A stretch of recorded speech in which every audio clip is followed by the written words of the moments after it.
This podcast is for informational purposes only. This podcast is not intended to replace professional, medical, or mental health advice. The views expressed in this podcast are solely those of the host. Lastly, no guarantee is given regarding the accuracy of any statements or opinions made on this podcast. Greetings. I hope all is well with you. In this episode, I will be discussing the death of a parent. Although both of my parents are deceased, I will be discussing the death of my mother. Remember, this is my perspective, so let's heal, learn, and grow together. Mr. Me. Now, my mother's death is a mystery. My mother was a very secretive person. She was ill and did not reveal her condition. She would always say, "I do not want anyone to worry about me, and if I became unable to care for myself, just place me in a nursing home." I would take her to her medical appointments, and she would usually have me wait in the car. Due to HIPAA laws, I was unable to receive any of her medical information without her consent. During one of her final appointments, we had to travel to Sacramento to see a specialist. Per usual, she had me wait in the car, and on our way home, she began to cry. I felt her pain, but I did not become overly emotional. I asked her what was wrong, and she refused to tell me. She stated the obvious: "I did not want you to worry." Around the time of her death, there was a controversy at the Solano County Coroner's Office. Her death certificate states that her cause of death is unknown. My parents were part of the silent generation, and silent they were. I did not know much about my parents. My father spent 20 years in the Air Force and was a veteran of the Korean conflict and the Vietnam War. My mother was a nurse, and in her previous marriage, she was a military wife and had traveled the world as well. I know that they were from the South, my mother from Albany, Georgia, and my father from Troy, Alabama. I did not know much about their upbringing, and my grandparents were deceased by the time I came into this world. I did not know how they met. I did not know when they got married. Hell, I don't even know when they divorced. I assume they met at Travis Air Force Base, where my brother Robert and I were born. All I experienced was the aftermath of their divorce. I am an empath, and this was a very difficult situation for my brother Robert and I. I can just speak from my perspective. Now, let us define empath. According to Google, an empath is a person with the paranormal ability to apprehend the mental or emotional state of another individual or environment. In other words, I feel energy. Negative energy bothered me at this time in my life, and in my wiser years, I've learned to alchemize it. I grew up in an environment where I felt responsible for juggling the emotions of my parents. I hated seeing them in the same room because of the tension that I felt. I would dread family gatherings, especially if they were both in attendance. It was almost unbearable. I felt that I could not spend too much time with either parent. I felt the need to split my energy between the both of them in order to maintain peace. Now that I think about it, I was traumatized as a child. Should a child have to worry about the emotions of adults? Why did I feel the need to do this? And these are the woes of an empath before I knew there was such a thing. Now I digress. One of the biggest fears during my childhood was having to experience the death of my mother. Well, that fateful day had arrived, and it was not as terrifying as I had imagined in my younger years. It was July 22nd, 1996. And this was a month after I had graduated from high school, 10 days before my 19th birth anniversary, and 2 weeks before I left for college. On the night of July 21st, as I was retiring for the night, I heard a voice. This voice was very calm and warm. It was a masculine voice, and it stated that my mother was going to pass away before my father. Now, it's Monday, July 22nd, 1996, and I was looking forward to beginning a new chapter in my life as I was preparing to leave for college, 2,000 miles away at Grambling State University, where everybody is somebody. On this morning, my mother had a doctor's appointment, and I was planning to take her. We were night owls, and the night before she stayed up later than usual, and I turned in earlier than usual. I assumed that she would wake me up when she was ready to go to her appointment. And I noticed that the time was getting close. I didn't want her to miss her appointment, so I went to check on her. She was in her room and appeared to be asleep. Now, from what was explained to me, that the room she was sleeping in was the same room that her mother, my grandmother, also transitioned in. So I walked into the kitchen, and while doing so, I received a vision and heard a voice. The voice told me that your mother is dying. The vision showed me performing CPR on her. In the vision, I resuscitated her. And she looked at me and she asked me, why did I do that? The download I received startled me. My body began to tremble with fear, and I had an overwhelming sense of worry. At this moment, I went into the room to wake her. There was no response. I climbed onto her bed to wake her physically.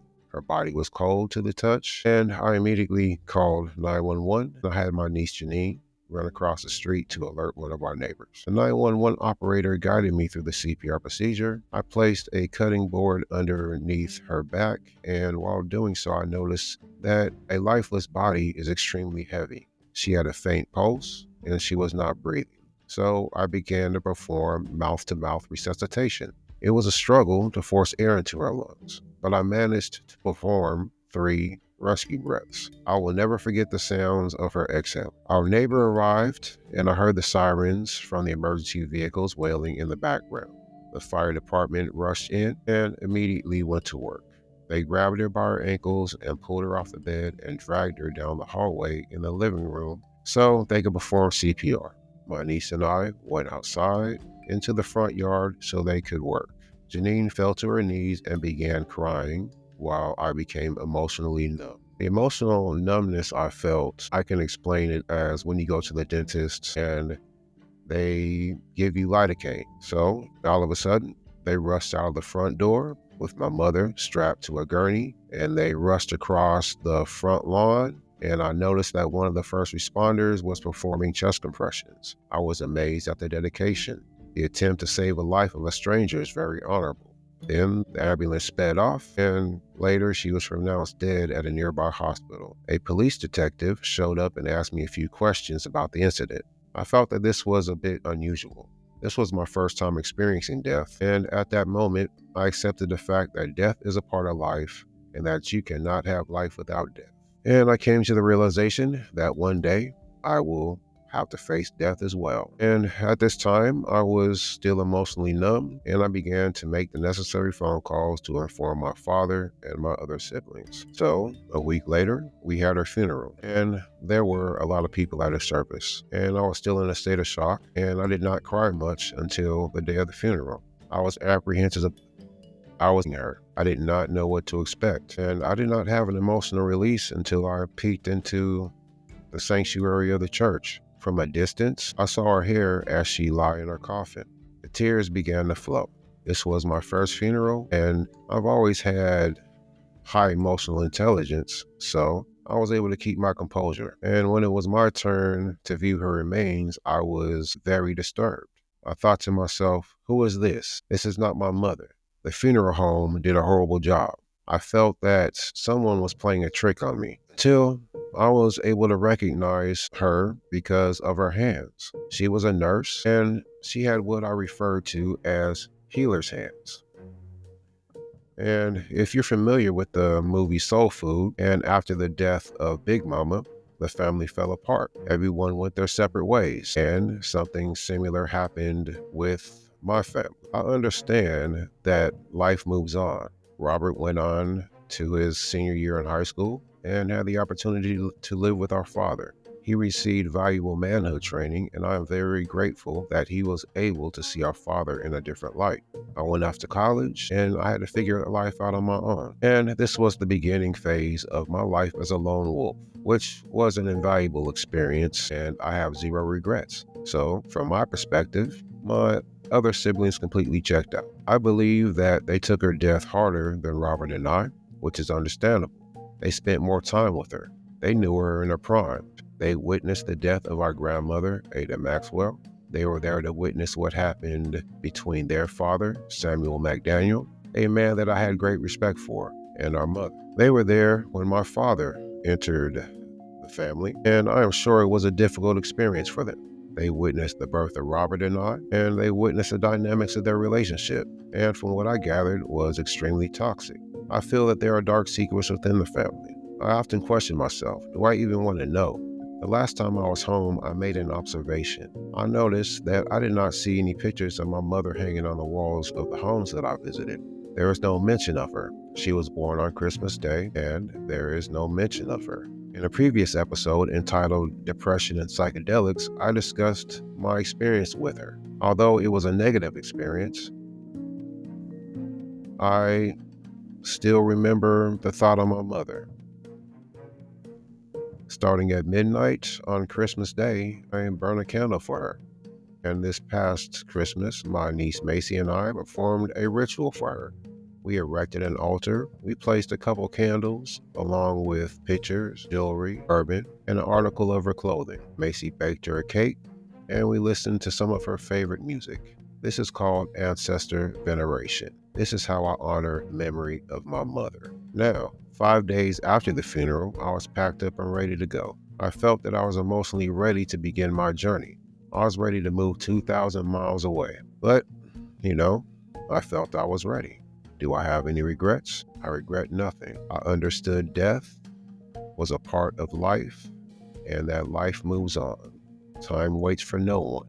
I was accepted into an honors program at my college, and I was ecstatic that I was going to be able to prove that I was intelligent. Due to a setback I had in elementary school, that made me feel very unintelligent. I did well for half a semester. I began to notice my workaholic traits, and I would miss meals because I felt the need to study. I did not want to fail. I'd experienced failure early in my life, and I did not want to feel that again. But one day, all that came crashing down. Grief and my old friend depression came to pay me a visit.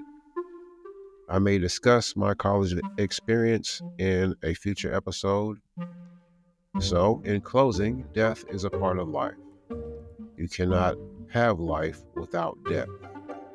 One day, we are all going to taste death. Thank you for listening. It is greatly appreciated. Peace, love, bliss, and abundance, Mr. Me.